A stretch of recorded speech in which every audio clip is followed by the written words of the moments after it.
Welcome to our continued coverage of the NHL trade deadline here on the fourth period. I'm David Pagnotta, joined by Dennis Bernstein and Anthony DeMarco as we dive into more of the trade speculation that will continue to increase, obviously, over these next 3 weeks and a bit, going into March 8th. Let's start off, Anthony, with the Philadelphia Flyers. You had some news this morning about Rasmus Ristolainen. Looks like he's going to be out for a while, and that's probably going to affect some of Philly's trade deadline plans.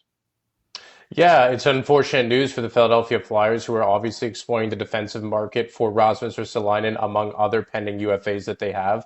But Ristolainen, obviously someone who has significant term left on his deal, 3 years at $5.1 million. But it seems like his injury news of keeping him out for at least 1 month's time, based on people I've spoken with, effectively takes him off that market. And what could that mean for the future of Sean Walker? Does that mean that they will drive the price up for him, as they are still right in the thick of a playoff spot, third in the Metropolitan Division? But either way, it certainly complicates things for the Flyers, and it will probably drive the price up for teams trying to get Sean Walker's services out of Philadelphia. And we know, DB, we know that teams like the Edmonton Oilers, Vancouver Canucks, Sure. New Jersey Devils, Dallas Stars, Toronto, the list goes on of teams that are looking at their defensive options, Walker being one of them. You saw him for a long time in LA. What's he bring to the table? Well, he's finally healed from, he had a significant knee injury 2 seasons ago, ACL and MCL. He's finally recovered, speedy, smart, can give you offensive punch on, probably, as a 4-5 in this league, Dave. But, if I'm Philadelphia, I've got 10 games to the trade deadline. And I'm 1 point behind the Carolina Hurricanes, and the Canes have 2 games in hand. I really going to trade all these guys away from the team right now, so I don't know. But Sean Walker would be a great ad if they decide to pull the trigger. But I want to see what the Flyers do. If they go 7-3, guys, over the next 10, then what do? You start trading guys? I'm not sure about that. Yeah, and we know that they're not looking to enter the rental market themselves and add some pieces. One thing that we did report, and Anthony, you had this in your column a little bit earlier, Sean Walker, there is a willingness to at least explore an extension with a new team if it does come to that, and if it does push things along, maybe that maximizes the value for Philly. They're also talking to teams about Scott Laughton as well. So interesting stuff with Philly. Obviously, we'll have more on that as the days kind of progress. Another team that might be creating that logjam at the defensive position, the Calgary Flames. You've got Noah Hanifin. You've got Chris Tanev as well.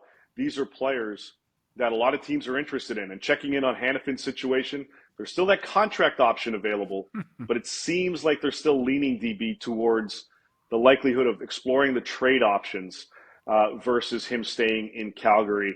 A lot of teams would love to get their hands on this guy. Tampa now potentially in the mix. Dave, can both sides make up their mind? Like 1 week, it's I'm staying. I want to sign an extension. I'm not going to stay. I want to explore the market. Then the next week is, oh, no, I want to stay. And now the team's playing better. So what do you do with this player? So certainly, at his age, he's going to get a max-term extension wherever he's going to go. He's a quality top 4, maybe even a 2 on some teams. So it's going to be interesting to see what the Calgary – because I've always said this, with all the departures from Calgary, Dave, you got to keep some players. You can't keep trading away everybody. So it's going to be a tough decision both sides. I would prefer to keep them, to be honest with you, if I'm Calgary and Connie. But again, what are you going to get for him? If you look at the market, it's probably going to be a first-round pick, a high prospect, a third asset as well. So it's going to be really interesting to see. But both sides really have to come to a head here and make a decision, probably right now, and not wait till the March 7th or 8th before you decide what you're going to do. Yeah, well, I think that's a great point by DB. You really have to really come to a decision here if you're general manager Craig Conroy.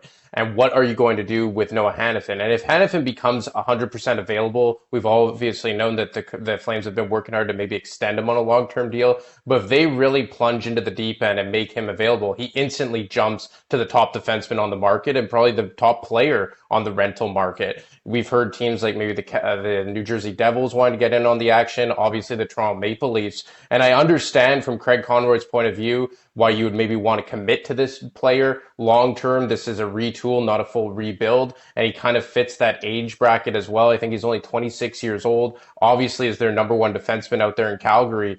But if you really want to move these things along and open up this defensive market, specifically for rentals, you have to get the ball rolling with Noah Hanifin and to a lesser extent Chris Tanev, because I could tell you the Philadelphia Flyers and the Flames have almost been kind of waiting for the other team to blink to really break this dam open and get the ball rolling on the defensive market on the trade front. Yeah, look, if I'm trying to read the situation, I'm looking at Hanifin going, you had this offer on the table since the start of the season. You're still hesitant. Probably means you're better off looking elsewhere. But we'll see how that goes over the next 3 weeks. The interest will continue to peak. And you're right, at some point, somebody's got to make a decision here because other teams aren't just going to continue to wait. We'll see kind of how this unfolds.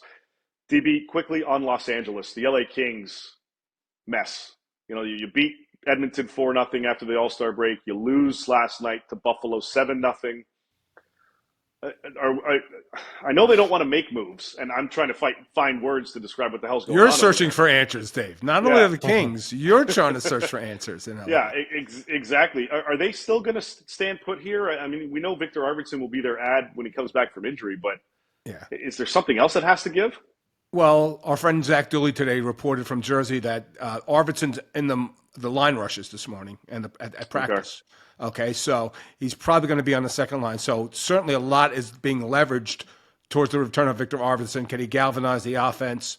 But, Dave, if you watched that game last night, that was a non-competitive team in Buffalo. It was non-competitive. And if you're doing this, if they're going to play this way, and they have a crucial stretch of 7 games here where they play teams like Buffalo and they play Jersey, then they come home and play Columbus and Nashville and Anaheim.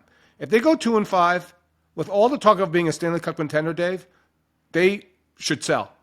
Like you're looking at that, probably Matt Roy. Matt Roy is unrestricted at the end of the season. He's probably looking at a $5 million a year contract when you have Jordan Spence and Brant Clark on the right side. So he's probably going to. But Dave, if they don't turn in the next 2 weeks, I think the Kings are going to be a seller at the deadline, which would be a massive failure for the organization because once they brought in Dubois, they said they were a Stanley Cup contender. They had a great start, but this has really gone south really fast. And that game in Buffalo is a major, major red flag for me with respect to what they might do at the trade deadline. Yeah, it's going to be interesting to see how this kind of plays out. I think you're right. We have Matt Roy, by the way, on our bubble list for the trade watch. Move him up after last night, list. Dave. Move him up. Yeah, might have to eventually move him up. I will say this before we end this. LA was very interested in Jacob Chikrin last year. Mm-hmm.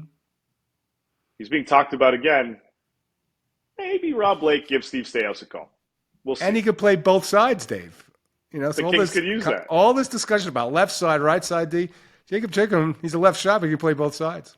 It's going to be interesting to see how a lot of this is dependent on how the Kings perform. We'll keep tabs on that, on the Flyers, on the Flames, and everybody else leading into the trade deadline as our coverage here continues on the fourth period. That's Dennis, Anthony. I'm Dave. We'll see you tomorrow.